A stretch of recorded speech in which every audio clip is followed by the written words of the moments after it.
धन, सुख और संतोष जैसे शब्द अक्सर हमारे जीवन में महत्वपूर्ण स्थान रखते हैं।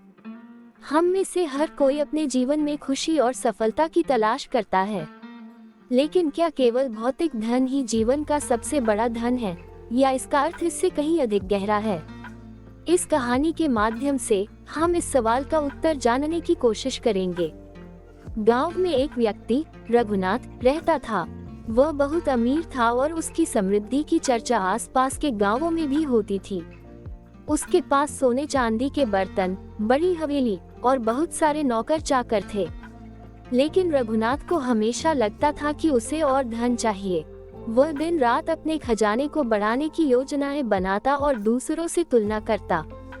दूसरी ओर उसी गांव में एक गरीब किसान माधव भी रहता था।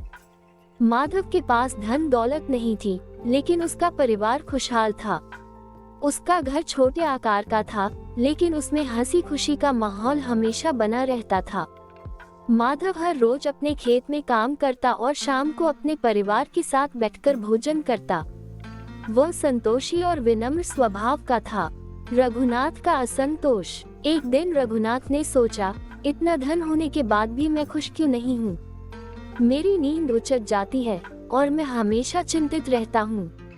दूसरी ओर माधव जैसे लोग जिनके पास कुछ भी नहीं है, हमेशा खुश रहते हैं। आखिर उनके पास ऐसा क्या है जो मेरे पास नहीं है? ये सोचकर रघुनाथ ने माधव से मिलने का निश्चय किया। माधव से मुलाकात। रघुनाथ ने माधव से पूछा, माधव, तुम्हारे पास न तो पैसा है और न ही बड़ा घर, फिर भी तुम इतने खुश कैसे रहते हो? माधव मुस्कुराते हुए बोला, सेठ जी, खुशी पैसे से नहीं मिलती। खुशी तो संतोष और अपनों के प्यार में छुपी होती है। मेरे लिए मेरा परिवार, मेरी मेहनत और भगवान का आशीर्वाद ही सबसे बड़ा धन है। रघुनाथ ने ये सुनकर कहा, पर क्या बिना पैसे के तुम अपने परिवार की जरूरतें पूरी कर पाते हो? माधव ने जवाब दिया, जरूरतें सीमित होती हैं, लेकिन इच्छाएं अनंत। यदि हम अपनी इच्छाओं को सीमित कर लें, तो हमारे पास जो कुछ भी है वह काफी होता है। यही सच्चा धन है। परीक्षा का समय। रघुनाथ ने माधव की बात पर विश्वास नहीं किया। उसने माधव को परखने के लिए एक योजना बनाई।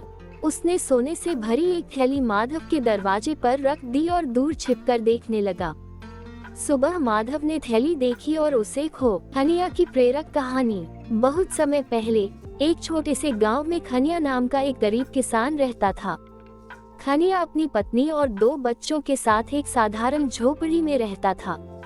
उसके पास खेती के लिए थोड़ी सी जमीन थी, जिस पर वह कठिन मेहनत करके अपने परिवार का पालन पोषण करता था।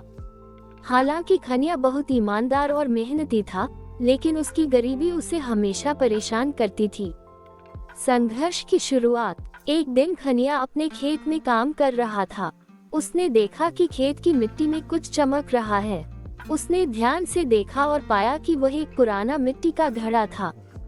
खनिया ने घड़े को बाहर निकाला और उसे खोला। उसके आश्चर्य का ठिकाना नहीं रहा, क्योंकि उसमें सोने के सिक्के भरे हुए थे। ईमानदारी की परीक्षा। खनिया सोच में पड़ गया। उसने सोचा, ये धन मेरा नहीं है। क्या मुझे इसे अपने पास रखना चाहिए या गांव के सरपंच को दे देना चाहिए? वह अपने मन में संघर्ष कर रहा था। फिर उसने सोचा कि ईमानदारी सबसे बड़ी संपत्ति है। उसने घड़े को लेकर सरपंच के पास जाने का निश्चय किया। गांव वालों का निर्णय। खनिया ने सरपंच को सारी बात बताई और घड़ा उन्हें सौंप दिया। सरपंच और गांव वाले खनिया की ईमानदारी देखकर हैरान रह गए। सरपंच ने घड़े को देखने के बाद घोषणा की, खनिया ने हमें सिखाया है कि ईमानदारी सबसे बड़ा गुण है। ये घड़ा खनिया का हक है, क्योंकि उसने इसे अपनी जमीन में पाया है। इनाम और सीख।